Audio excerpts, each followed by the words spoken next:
Chavit Singson, isisiwalat ang baho ni Liza Tanas. Mga kababayan, mga palangga, ako'y sobrang excited sa kanyang pasabog. Alam niyo naman, di ba, na somewhere in Prague, di ba, nagkita kami niya, nagkapi-kapi kami. So ano ba yung pasabog ni Chavit Singson? Narinig niyo naman na ginigipit talaga ng Marcos Bangag administration at Liza Tanas yung mga negosyo ni Manong Chavit Singson. Tinataniman ng kaso, siya mismo nagsiwalat niyan. Ang dami niyang mga press con dyan. Ginigipit siya dahil nagsalita siya laban sa Marcos Bangag administration. Sabi ni Manong Chavit, willing siya magtestigo dyan sa Senate dahil may mga ebidensya siyang hawak at ang ginawa pala ni Manong Chavit ay sinuyod yung buong norte. Paano niya sinuyod? Pinuntahan lahat ng mga ghost projects, ghost flood control project ni Sandro Marcos. Kaya ngayon, ginigipit siya. At hawak niya,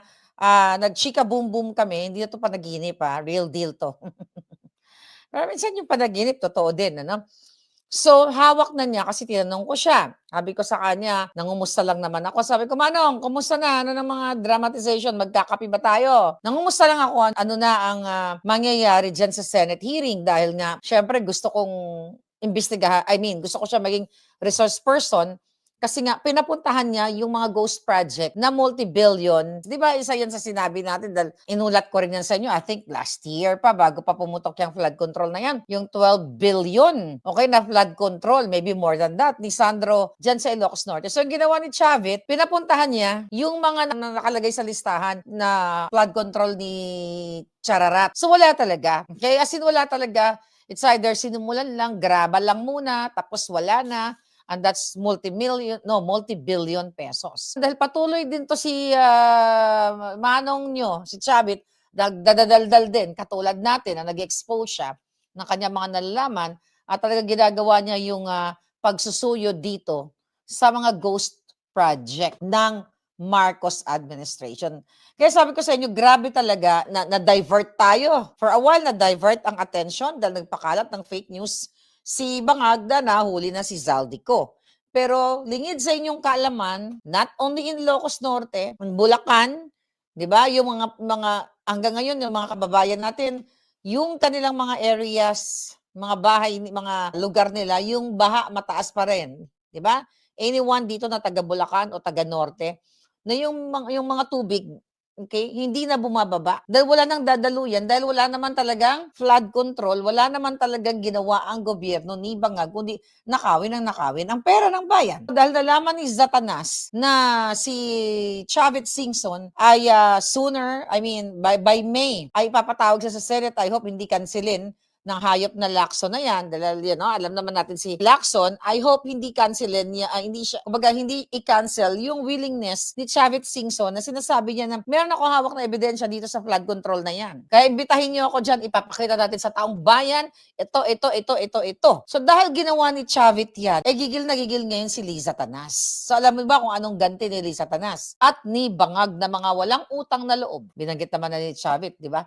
During the campaign, nanghiram siya ng eroplano o pina-eroplano sila. Ganon ka, traidor. Ungrateful ang Bangag na administrasyon na ito kasi ang gusto lang talaga itong mag-asawang salot, ang gusto talaga nila magnakaw at manggagamit ng tao, sanay sila sa libre, sanay sila kasi hindi naman sila sanay magtrabaho. Lalo na si Bangag, hindi naman nagtrabaho yung hayop na yan. Nagnakaw lang. Nagsingot lang. Kaya yan naging ganyan. So ayaw nilang tigilan ngayon ang mga negosyo ni Singson. So ang ginawa nila, ni Liza Tanas, ay ginugulo pala ang Ilocos Norte. Yung mga nagninegosyo ng legal, like yung small town lottery na yan, bago kasi kumuha niyan, mga kababayan, ng negosyo na yan, di ba, under yan sa PCSO, na yan, kinasuhan ako ng ulol na yan, di ba, ng langka na yan. Dahil isiniwalat ko rin sa inyo ang anomalya dyan, di ba, ang 433 winners, alam nyo yan, nakalimutan nyo na hanggang ngayon hindi sila sagot, na pinutol na rin, kinat na rin, ng langka, ni Bangag,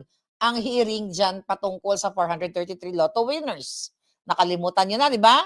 Yung pinagpalit-palit nila yung damit na kunyari, yung winners na pinresent nilang nagpalit ng damit, yung pala edited lang, kinuha doon sa isa online apparel, company at inilagay. Naalala niyo yon? So ngayon, napag-alaman ko Itong hayop palang Liza Tanas, meron siyang instruction doon sa mga kasabwat niya sa Ilocos. Yung mga matitino na nagninegosyo, na dumaan sa process, nagdumaan sila sa legal process kung paano i-apply ang small town lottery na yan. So, ang ginawa ni Liza Tanas, dahil si Chavit Singson ay palaban. Huwag niyong kakalimutan na ang Chavit Singson ang dahilan kung bakit napabagsak ang Estrada government. So, huwag niyong, huwag niyong mamaliitin. Liza Tanas, huwag mong mamaliitin. Huwag ka daw masyadong magkampante. Yung pag-uutos mo sa Ilocos Norte nagguluhin ang mga nagninegosyo kasi inutusan niya na bawiin yung mga business permits. Meaning, basta trip niya, bawiin mo yung permit ni Juan de la Cruz, ni Pedro, ni Petra, ni Maria. So, ginagawa ngayon ni Liza Tanas at ni Bangag, illegal or sobrang pag-aabuso sa power na yung mga existing businesses ng mga tao doon sa Ilocos na nagkakagulo na raw yung mga tao, tapos yung mga mayor natatakot na hindi sundin yung utos ni Zatanas when it comes to mga permit. So nagkakaletse-letse pala ang sitwasyon ngayon doon sa Ilocos Norte. Dahil sa utos ni Zatanas, na perwisyuhin, pestehin ang buhay ng mga negosyante doon. Yan ang eksena ngayon ni Liza Tanas. Yung mga licensing, nire-revoke nila. Basta binibigyan nila ng perwisyo na, kaibigan ba ni Chavit Singson yan? Bumoto ba yan kay Chavit? Or whatever. Ano ba ni Chavit yan? Sige, tanggalin ang negosyo niyan. Kunyari, ito si business owner 1, 2, business owner A, B, C, D, E, F, G. Pag nakita ni Zatanas, may nag-report sa kanya na associated kay Chavit Singson, pipirwisyuhin nila ang buhay ng mga negosyante. Ganyan po kademonyo si Liza Tanas. Ngayon, sabi ko ay Manong, kilala mo ba yan si Liza Tanas? Sabi niya, oo naman. Sabi gano'n, meron akong bomba na ipapasabog dyan tungkol dyan. Sabi ko, baka naman. Okay? So, ikaw, Liza Tanas, na alpot nga bigaon na kidnapper ka, ang bilat mo, tos lukon ko gidna.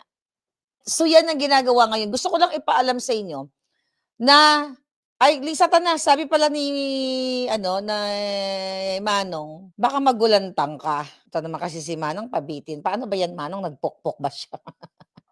Ano ba yun, Manong? Nagpa-jiyot-jiyot ba si Liza? Doon senador pa si Bangag? Si Liza Tanas, nagpa-jiyot-jiyot sa mga juto na jiyot-jiyot.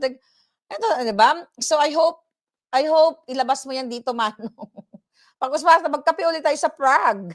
'Di ba? Babalik ako sa Prague. Gusto kong sabihin sa inyo na tinatakot daw yung mga negosyante doon na, pag hindi kayo sumunod, pupunta si John Vic Supot dito. Kaya dapat sumunod kayo. Ganito kademonyo, kasakim, kawalang hiya, itong hayop na Satanas na ito. Kaya sabi ko nga sa inyo, kahit tadtarin siya ng pinong-pino, kahit gawing sisig si Liza Tanas, hindi enough na kabayaran sa kanyang ginagawang panggigipit, pagnanakaw, what else? Pangkikidnap, pagpapabricate ng crime, lahat na. And I hope, Manong Chavit, wag mo nang patagalin yan, ibuhos mo na yan, yung baho na yan, kung ano man yan. Ano ba yan? Bumikaka ba siya? Parang yun ang sense ko eh. Ano ba yan si Satanas? Nagpa-chuk-chak ba kay I don't know. Kinakata mo naman yung hayop na yan. Ang gurang na, kuru-kurubot, di ba? Siya yung gurang, yung mga kaldaran niya, mukha pa rin baget, siya kuru-kurubot kasi nagre-reflect ang kasamaan sa pagmumuka ni Satanas. Niyang putang inang yan, kung alam ko lang, nung time na yon na ganyan ang gagawin niyan, dapat hinila ko na yung belat niya sa Kumunoy. Kung alam ko lang, nananakawin niya ang bilyon-bilyon, dapat nilukat ko na iyamata ng putang inang yan. Ay, Marlica, thank you for supporting Bong, Alpot. Diba? Nakata mo yan? Have you met Bong na? Come here. Mga ganun ang alpot niya. Oh, thank you for supporting my family, Marlica. Ang hayop. Magnanakaw lang palang jutang Ginemes, maglalaklak lang pala ng pulburon, mangingidnap lang ng mga inosenteng bata, magbabayad lang ng mga vloggers na bayaran, mag-o-overdose lang ng pulburon kasama dito yung namatay dito sa Beverly Hills. Bibit-bitin ng lahat ng mga addict from the Philippines papuntang Beverly Hills para magsinghot sila sa ngalan ng kaba ng bayan. Kaya putang inang yan, kulang. Kahit pinuhin niyo ang katawan ni Satanas, ni Bangag, buong pamilya niya, kahit pinong-pino sa kaduluduluhan, kulang yang hayop na yan. Di ba? Sabi ko nga lang kung alam ko lang na yan ang ginawa. Dapat ginawa ko na silang sisig. Pero hindi naman natin akalain na ganun pala ang gagawin ng hayop na yan. Manong, sabihin mo na. Yan, Lisa Tanas, hindi ka ba natatakot? Senador pa lang si Bangag pala, itong hayop na ito, demonyo na. Kasi niisip ko, ano kaya anong kaya tong alam ni Manong Chavit? Feeling ko baka si Lisa nagpabiyak katulad ni Alpot. Alam mo naman, yung mga, I'm sorry, I'm not gonna say that. Alam mo naman, yung mga butod, yung mga mudlo na katulad na nahayok sa Johto, di ba? Sino naman papatol kay Lisa Tanas? Nakita ko nung nag-embalsamado yung hayop na yan, nung nagpatoslok siya na alam mo yan, nung papunta sa, eto yun. Ito yung moment na to, na ganyan yung mukha niya, nagpatuslok siya, namaga yung mukha niya, hindi kinaya ng formalin o ng ano tawag dyan, ng botox o ano man ang nilagay niya, hindi kinaya kaya namaga ang gibilat niya. Oo, ito yung kipay niya, yaks kadiri, oh. Asa ba yung kipay niya? Ay, kipay niya. Yung peslak niya. Ayan, oh. Nakita niya? Tangina, sino namang kakangkang sa itsura na yan? Unless lang lasing o adik, oh. Yung itsura niya, ganyan. Kung ganyan ang itsura niya, yung kipay niya, mas masaho lang mukha dyan. Baka kurong dudubudin. Kahit ubusin mo ang pera ng bayan, bibitayin kita pag ako naging Secretary of Gurgor, ikaw ang uunahin ko, hilain ko yung dila mo, or lulunurin kita sa pulburon at nang manahimik ka ng jutang Ginemes kang hinayupa ka. Ginugulo mo yung mga nagninegosyo doon? Kayo dyan, kayo sa Ilocos, speak up. Kayo mga mayors, ano kayo, talawan? Huwag kayo matakot. Ginigipit kayo. Kaya walang mangyayari sa Pilipinas kung itong demonyong ito buhay pa. Kaya dapat ito kinukulam na. Asa ba yung pangkulam ko? Hindi na umipik. Alas 3 na pala. Igzoom. Asa yung magic wand ko? Tangin ng pada. May alas 3 na pala. Asa yung mga magic wand yung mga kandila ko? Hayop ka, alas 3 na. Mamaya ka sa akin. Itong alpot na to, di ba? Itong alpot na tong Satanas na to, Manong, itodo mo naman yan. Okay? Manong Chavit, ilabas mo na sa buong mundo. Huwag mo na yan pigil-pigilin, Manong. Sabihin mo na ano ang ginawa ni Lisa Tanas. Noon, ngayon, bumika ba yung kipayla boom niya? Oh, at least ikaw, Manong, very, yung mga girl lalo ay lumalapit sa'yo. Hindi ka nagtatago. Ang alindog mo na mamayagpag. At 84, ay pero seriously pag nakita niyang personal si Manong Chavit, di ba nakita niyo naman yung interview niya? Maloko talaga Sabi ko sa kanya, asa ka ba kasi Manong? Nung ako'y nagdadalaga. Joke lang.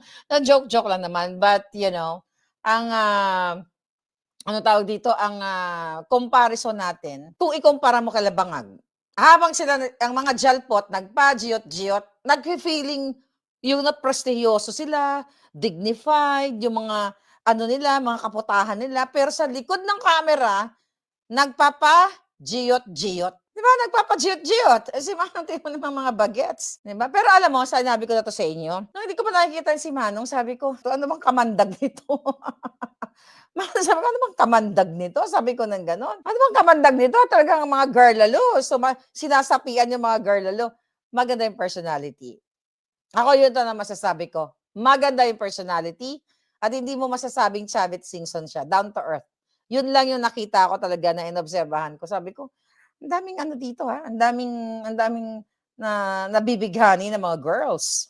But at least open siya. Hindi katulad ditong sila Satanas, gagamitin ng pera ng bayan, pupunta sa Amerika, pupunta sa Beverly Hills, bibit-bitin ang pera ng bayan at doon sila magkakangkangan. Sabi ni May Ni Mai, malakas daw ang apil ni Manong Chavez. Oo nga, lakas ng apil. Actually, may video kami, naglalakad kami doon sa Prague. Where in Prague? Grabe, no? Naglalakad kami doon, nakakbay kami para kaming talagang mag-BFF. Hindi, totoo yun. Tapos may nakita kaming Pilipino. Tapos in-approach ko, kuya ha, baka mag-video ka, ganyan-ganyan, at gagawin mo tong eksena. Natawa lang yung Pilipino, ganon. Tawa lang, kasi you were very, very happy na nagkape-kape, ganyan-ganyan, napag-usapan namin ng mga laban sa buhay, di ba? Pero ang mga palangga, ang nakakagalit dito, kasi Chavit Singson, ano pa ba ang gusto niyan sa buhay, di ba? Natikman niya na lahat ng gusto niyang tikman sa buhay niya. Lifestyle, 'di ba? Lahat. Ano pang hilingin niya? Nagsiwalat siya, 'di ba? Whistleblower siya actually. Ngayon, pinipigilan siya diyan na mag-present sa Senate. Yan ang pinipigilan kasi ni Zatanas, ni Bangag, na wag makapunta diyan si Chavit sa Senate hearing na yan sa flood control kasi nga may hawak siyang mga ebidensya sa baluarte ni Bangag at sa mga project specifically kay Sandro Marcos. Iguzum ang bilat ni Satanas. Lipulin.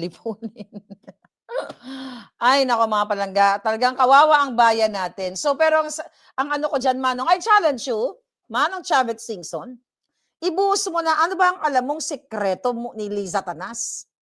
Noon, ngayon, at magpakailanman, di ba? Noon, akala ko, ikaw ay matino, yun pala, isa kang jalpot, jalpot, bibika-bika ka, sa mga masusyunda. Ano kanta yun? Jalpot. Pangako sa'yo pala yun, ipaglalaban ko. Ang bilat ni Liza Tanas, naaagnas, at nagmamanas sa kakakaskas ng mga majojonda. Kulo kayo dyan, sa Ilocos, ano ba naman kayo? Kilala kayong matatapang dyan na. Mga mayor, natatakot kayo? Baka gipitin kayo? Yawa. You speak up. Di ba? Ito lang, natatakot kayo sa mukhang to. Gusto nga laparuhon ni Glenn Chong yan. Alam mo, Liza Tanas, yung mukha mo, pinaplastic ka lang ng mga tao kasi hawak nyo ang pera ng bayan. Nasa kapangyarihan kayo, pero alam nyo, sinabi ko na to sa inyo, yung mga namit ko dyan sa Pilipinas noon, na mga alta-alta, di ba? You know that already. Anong sabi sa akin? Ang pangit ni Liza Tanas, Noon kasi nga, hindi ko pa alam na magnanakaw pala ang gago. Sabi ko, hindi naman, okay naman sila. Yung pala, di ba? Kaya ba nung Chavit, ano ba yung sekreto na yan? Di ba? Kayo dyan, mga mayor, magpa-interview kayo. Kung gusto niyo, anong ginagawa sa inyo dyan? Dito, magharapan tayo. Itong hayop na to, inuubos ang pera ninyo. 'Di ba? Inuubos sila, nakaw ang pera ninyo, mga kababayan. Ganito kasi nagre-reflect ang kasamaan ng isang tao, ang kanyang ginagawa, nagre-reflect yan sa pagmumukha mo. Naniwala ba kayo doon? Nag-hope tayo, napatay na silang lahat, inanod na sila sa impyerno, yung mga ganon. Bakit? Masama ba yun na mag-wish ka na magurgur silang lahat? Hindi. Kasi demonyo sila. Ang masama kung mag-wish ka sa kapitbahay mo na mabuting tao, na inggit ka lang kasi bumili sila ng bagong rep. Di ba? Yang, nakita mo yung kapit, bagong rep, mga jutang Genemes. Mamatay na sila sana. Kami wala kaming rep. Yan, masama yun. Huwag kayong ganon. Pero yung i-wish mo to, ang hayop na to, dahil ninanakaw, segundo, bilyon, trilyon ang ninakaw, my God, kahit kunin na ako ni Lord, kapalit ng buhay nilang lahat.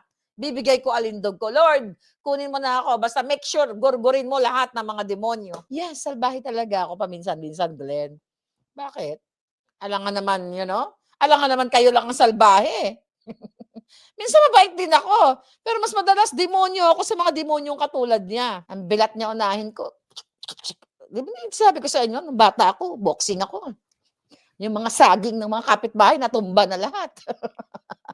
Yes, Manong Jobit, sabihin mo na. Ano ang sekretong alam mo, Manong? Ikapin na natin 'yan. Sa Prague? Kailan ba lumipad na ako ngayon? Mag-Prague ba tayo ulit? Why not? Tayo nila spokes ng bayan. Alam mo kung bakit ako ganito? Kasi kilala ko 'tong putang inang ito, eh. Nung panahon pa naglalaban pa kami sa impeachment, no, not impeachment, electoral protest. "Hi, Marlica, I'm here in Dubai." Mga gano'n-gano'n ang bigaon niya, nalulungkot siya, kailangan niya ng kausap. Ako naman si ano, budol na budol, nag-aano ako, pull over ako para lang pakinggan ko yung kaputahan niya. Kasi all I thought gagawa ng tama sa bayan. Yung pala nung time naman tinatawagan mo ako, sabog ka. "Hi, Marlica, I'm in Dubai. For FYI, for your eyes only." 'Di ba? May mga gano'n, "For your information, we're here, da da da da da." Puro kaputaan ng buwaka ng ina. Ang ginawa magnakaw lang na magnakaw. 'Di ba may recent nga siya yung nag-cut siya ng ribbon? Ano 'to, inaugural representative of Chuba Chucho. Ito, tignan mo Very New York. Nag-cut ng ribbon ang ano, ang butod. Oh, nag-cut ng lasingan po talaga. Singhot pa more! 'Di ba walang kapoys-poys. Nag-cut ka ng ribbon, hindi ganyan ang normal na tao. Nag-cut ka ng ribbon, nalaglag, dapat with finesse ka. Hindi gano'n ang pagdampot. Nag-cut ka ng ribbon, 'di ba, na ganyan ka, nasa gano'n ka, nagdilat ka ng mata, dapat with finesse ka, medyo i-bend mo ng konti. Kunin mo yung ribbon or nag-antay ka ng someone na nag-pick up ng ribbon. Hindi na gano'n-gano'n ka. Wala nang expect mo. Araw-araw, segundo, ninanakaw. Manong ilabas mo na ang iyong ebidensya diyan sa mga hayop na yan. I know it's really hard for us diyan sa Senate dahil mga bayaran lahat, yung mga, halos lahat mga kasabwat nila. Money can't buy class. Exactly, Conrad. It's just so sad na ito'y nararanasan natin sa Pilipinas. Sana sa susunod na henerasyon, sa susunod na administration, ay talagang ito kung sino man ang susunod, si Inday Sara, talagang Inday, Sara, mamati ka sa akon baladay. Kailan mo ako i-appoint, Day? I-twist na naman 'to ng mga alpot at ng mga "Day, i-appoint mo ako, Day, Secretary of Gorgor. Kay pangluokon ko na sila tanan, Day."